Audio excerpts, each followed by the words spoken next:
Hi, it's Dr. Silva, and I'm here to tell you about Cymbalta, duloxetine. Duloxetine is an SNRI, a serotonin norepinephrine reuptake inhibitor, like venlafaxine, Effexor. It was the second one developed in the United States after venlafaxine, but remember the tricyclic agents, which we had had for decades prior, are also SNRIs. The difference is that they're also antihistamines, and they have significant anticholinergic effects, and they hit a bunch of other receptors, alpha adrenergic receptors, etc., etc. It's esoteric, but the point is that those are dirty drugs. They hit a lot of receptors, they have a lot of side effects, they're toxic in overdose, they can kill you. You could kill yourself with a tricyclic overdose, whereas these newer agents, the SSRIs and the SNRIs, are much safer. So when venlafaxine came around, and then after it Cymbalta, we had SNRIs that were like the TCA's SNRIs, but unlike the TCA's, a lot safer and a lot better tolerated, a lot fewer side effects. They also, both SNRIs, the modern ones, boost dopamine by also blocking the reuptake inhibition at that pump. It's weak. So as far as the clinical significance of that, it's hard to say. In the prefrontal cortex, however, dopamine is inactivated by the norepinephrine pumps. So blocking those pumps increases dopamine in that specific area of the brain, and that is significant. There is significant dopaminergic action in that region of the brain. So both SNRIs, when I talk about SNRIs, I'm not talking about the tricyclic agents. When I refer to the SNRIs, I'm talking about venlafaxine, Effexor, and duloxetine, Cymbalta. Okay, I'm not talking about the tricyclic agents. Both of those medications are more serotonergic than noradrenergic. That is to say, they block the reuptake of serotonin at every dose more than they do the reuptake of norepinephrine. As a matter of fact, venlafaxine at the lower doses is essentially an SSRI. It is essentially selective for serotonin, has negligible norepinephrine reuptake inhibition or noradrenergic activity. But as we get up into the higher doses, we get more of that. The difference between serotonin and norepinephrine for Cymbalta is not as much, but it too is more serotonergic than noradrenergic. And again, both are far more serotonergic and noradrenergic than dopaminergic. Just in case some of this is esoteric to you guys, when we say that these medications block the reuptake of these neurotransmitters, what we're referring to is the fact that neurons that release these neurotransmitters, one of the ways that these neurotransmitters are cleared from the synapse, which is the gap between neurons, which is where these medications are active, one of the ways that their action is terminated, the actions of these neurotransmitters, is by reuptake. The neuron that released it takes it back up again. And so if you block that, then you're going to increase the concentration of these neurotransmitters at the synapse. They're going to be around more at greater concentrations, and so they're going to have a prolonged action, a more intense action and a more prolonged action. They kind of both equal to the same thing. The longer they're around, the more that they're attaching to the receptors on the postsynaptic neuron, the more propagation of those nerve signals you're going to get, just depending on what these neurotransmitters do. And so there are other mechanisms by which we terminate the action of neurotransmitters at the synapse, but one of the major ones is reuptake. And so reuptake inhibition is blocking that and thereby prolonging and intensifying the action of that neurotransmitter at the synapse. And it's more esoteric than that. The delayed effects have to do with the cascade of events that's delayed, takes weeks. That's what we talk about when we talk about reuptake inhibition. Cymbalta is FDA approved for the treatment of major depressive disorder as well as generalized anxiety disorder in patients ages 7 and older. But it also has the indication for diabetic peripheral neuropathic pain. That is to say, pain that comes from the nerve endings themselves due to damage that's caused over many years by poorly controlled diabetes. And so having high blood sugar causes damage to those peripheral nerves, and that can lead to pain syndromes that are chronic. This medication helps with that, and it's actually FDA approved for that. It's also, however, approved for chronic musculoskeletal pain, which is kind of non-specific, as well as quote-unquote fibromyalgia, which is a wastebasket diagnosis. So what's the difference between chronic musculoskeletal pain that's not due to arthritis or some other recognized disorder or condition or trauma it kind of falls into the wastebasket of psychosomatic conditions, that is, conditions that are affected by stress and stress hormones. And if you're not an elderly person, then chronic musculoskeletal pain of otherwise unknown etiology is fibromyalgia for all intents and purposes. If you're an older person, well, then you're going to have chronic musculoskeletal pain because your joints and your muscles are old. You have atrophy of the muscles and you've got chronic arthritis, osteoarthritis, just because you're an old person. But if you don't have that and you've got quote unquote chronic musculoskeletal pain, and that's it, that's all we're going to say about the diagnosis, that's fibromyalgia for all intents and purposes. Regardless, Cymbalta has the FDA indication, which means that it has been shown to be effective in double-blind placebo-controlled research trials for these conditions, and it's the norepinephrine. It's the reuptake blockade of norepinephrine, or the increase in that neurotransmitter at the level of the spinal cord, that we believe is what modulates this analgesia. And so we would assume that venlafaxine, which is also an SNRI, or for that matter, the more noradrenergic tricyclic agents, especially dizipramine and imipramine, but most of the others as well as Strattera, which is a specific norepinephrine reuptake inhibitor that's used to treat ADHD in children. All of those medications, in theory, would improve neuropathic pain that's coming from the peripheral nervous system, especially because there's damage to that system, so that system is overactive. We would expect that. We just don't have proof for it as far as the FDA is concerned. But we can always prescribe off-label, so Cymbalta is the medication that you can turn to and that most prescribers turn to. But again, it's the norepinephrine, right? It's not the duloxetine molecule that is giving us both the beneficial effects and the side effects. Those are all due to serotonin, norepinephrine, for that matter, dopamine, acetylcholine being blocked. That's why we are getting side effects. It's not because of the individual molecules.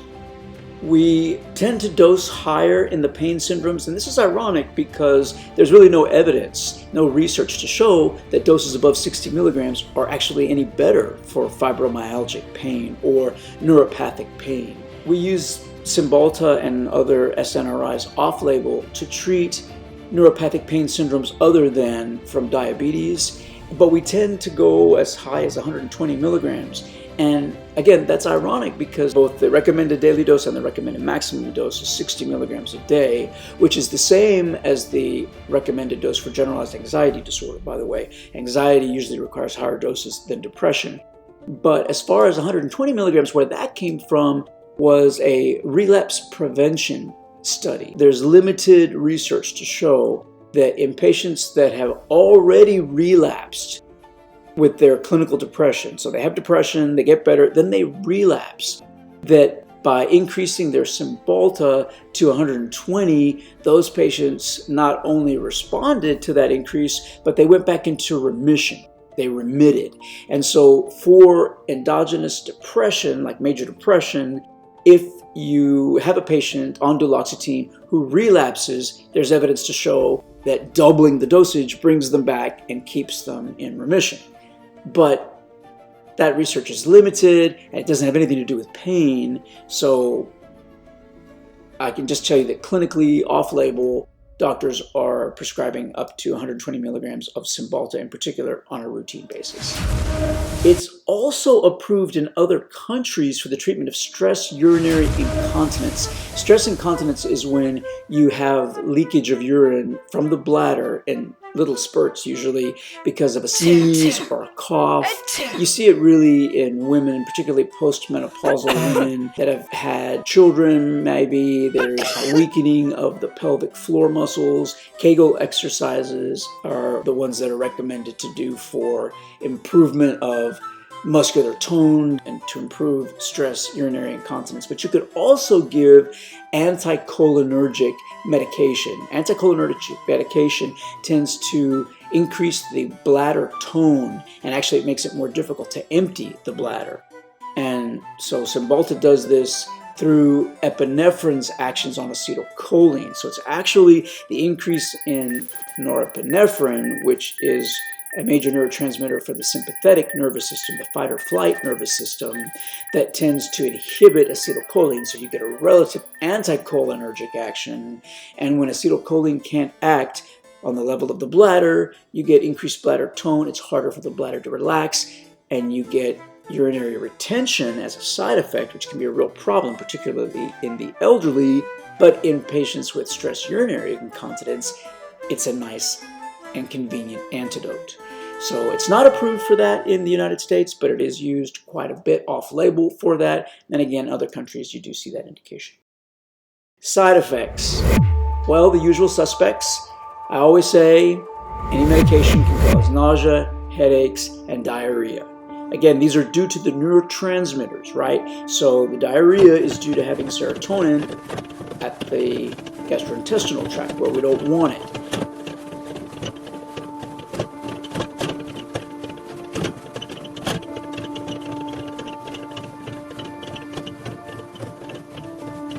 And similarly in areas of the brain where we don't want it, which causes sedation and nausea, etc. In addition to diarrhea, however, you also get dose-dependent constipation, and that is similarly due to epinephrine's actions on acetylcholine. It's not that Cymbalta blocks acetylcholine receptors. It's not anticholinergic directly in the way that tricyclic agents are, for example. They cause constipation routinely.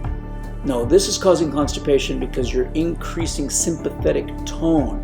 Cymbalta, by increasing norepinephrine, by blocking the reuptake of norepinephrine, is acting as a sympathomimetic agent.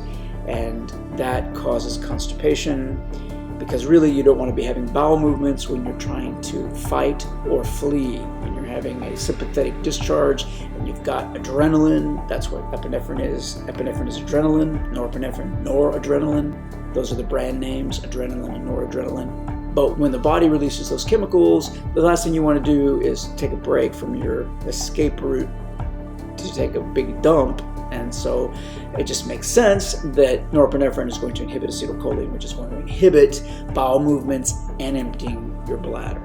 And so again, urinary retention is a potential side effect, or it's something maybe that we could exploit, an effect that is welcome if it's moderate, it is dose dependent, but if it's just a little bit of that, it can help with stress incontinence, urinary stress incontinence, when we sneeze or cough. It causes dry mouth. Again, norepinephrine, acetylcholine. You don't really need to be salivating or lubricating, chewing and swallowing when you are trying to fight or when you're trying to flee. Insomnia is very common with both agents that increase norepinephrine, which is going to increase arousal, but also serotonin, and causes middle insomnia a lot. Sexual dysfunction, again, both neurotransmitters are to blame here. The serotonin reduces libido and interferes with the orgasm. It's harder to achieve climax, no pun intended. It takes longer, it doesn't feel as satisfying. Sometimes you can't achieve it at all. But the norepinephrine also causes erectile dysfunction in men. Once again, the sympathetic nervous system is interfering with what is essentially a parasympathetic nervous system function. The erection is parasympathetic. The ejaculation is actually sympathetic, but norepinephrine doesn't have anything to do with that. Serotonin, however, interferes with it. Sweating. Now, there's two kinds of sweating that you can get when you increase serotonin and when you increase norepinephrine. When you increase serotonin, you get hot flashes. It's temperature dysregulation. Everybody else is fine, but suddenly you break out into a sweat and you're fanning yourself. Just like the hot flashes that women get due to estrogen withdrawal in the perimenopausal period. And the similar mechanism of temperature dysregulation occurs throughout the night. You have your usual sheets on, maybe a blanket, and you have these night sweats because throughout the night you're having hot flashes. You wake up in the morning or in the middle of the night and your sheets are drenched, they're soaked. And all you've been doing is lying in bed. And the thermostat has been at 72. There hasn't been any change. Those are hot flashes / night sweats. They occur because of temperature dysregulation, and they are a serotonergic side effect. When you perspire more because you're exerting yourself, because you're exercising, or you're just very active, maybe you're lifting things, moving things for a little bit, huffing and puffing, or because you're nervous, so you also have an elevated heart rate and you're just a little bit anxious because you're about to give a speech or you're about to meet somebody, or you get upset and the increase in epinephrine is coming from your own adrenal glands, because that's the increase in adrenal glands is coming from the fact that you're angry, or again, the fight or flight. You're either going to run for your life or you're going to fight somebody, and so you're all revved up because of that. You're going to maybe sweat more, depending on how long it lasts. And that really doesn't have anything to do with ambient temperature either, although it is not due to temperature dysregulation. It's due to the fact that you are now exerting yourself. So you're heating up all on your own. Your heart rate's elevating, your core temperature's going up. You're working out, you're lifting heavy things. And so that is increased perspiration. It's not a hot flash.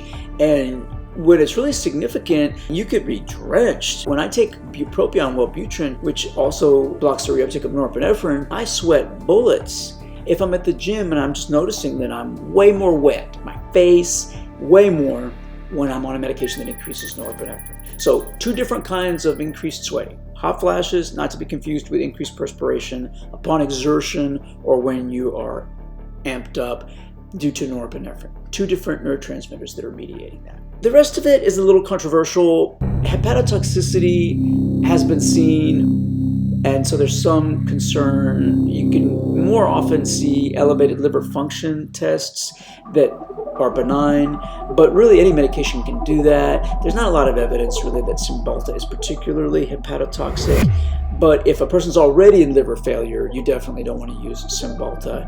And similarly, it is frowned upon.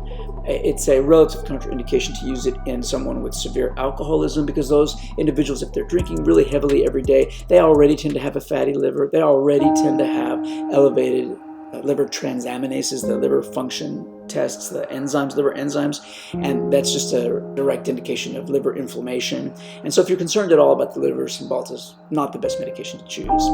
But you got to be really careful and monitor the liver in all patients with some form of liver impairment to whom you give pharmaceuticals. Suicidal ideations, also, again, controversial. It's really not been shown to be seen at all in patients that are 24 years or older, or in patients that are just mature and just not impulsive, but it's probably not going to be caused in younger patients either.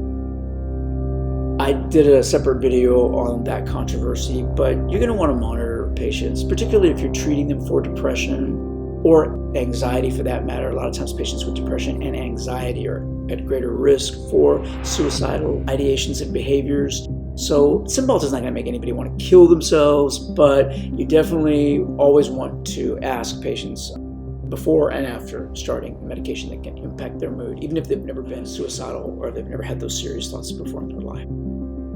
Cymbalta can be dangerous in overdose. It's rare, but you could get serotonin syndrome from Cymbalta. There are also rare seizures, and ultimately you could end up in a coma and you could die. You also don't want to give Cymbalta in a patient who is taking an MAOI. That's absolutely contraindicated. That's true for a lot of medications that block the reuptake of serotonin, including all of the SSRIs and venlafaxine as well, because of serotonin syndrome. And you don't want to use it in uncontrolled angle closure glaucoma because it causes mydriasis, pupillary dilatation due to the increase in norepinephrine, again, the fight or flight system, the sympathetic nervous system. And if you get pretty significant and sustained pupillary dilation, then that could further trap the problem that you're having as far as draining the eyeball juice that's causing the increased pressure.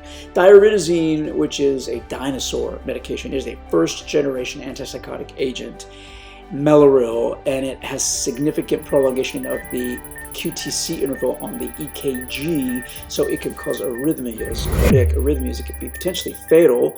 A lot of medications can do that. All the tricyclics can do that.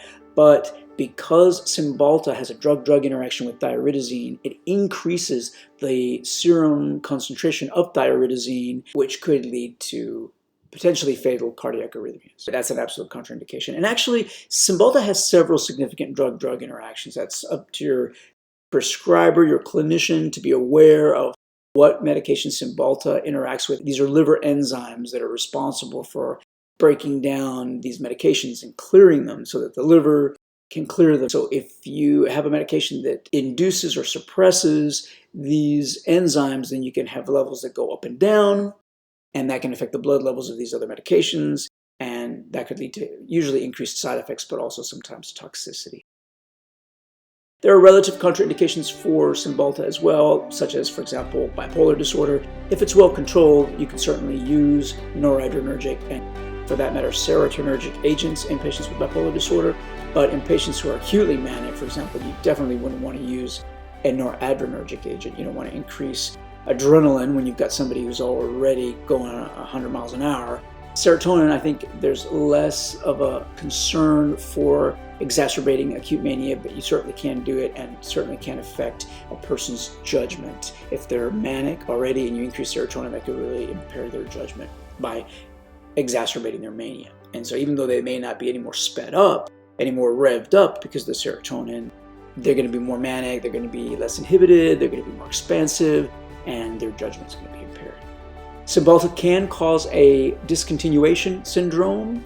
It's not really a quote-unquote withdrawal syndrome per se, but if you abruptly stop taking it, in addition to risking rebound irritability and possibly rebound anxiety, you can be dizzy, nauseated, you can get GI disturbance, upset intestines, and paresthesias, which are not normal feelings and neurologic sensations, including brain zaps. So that's it. That's Cymbalta duloxetine in a nutshell. It's very similar to the other SSRIs that came before it. The big difference is that it is FDA approved for the treatment of certain pain syndromes.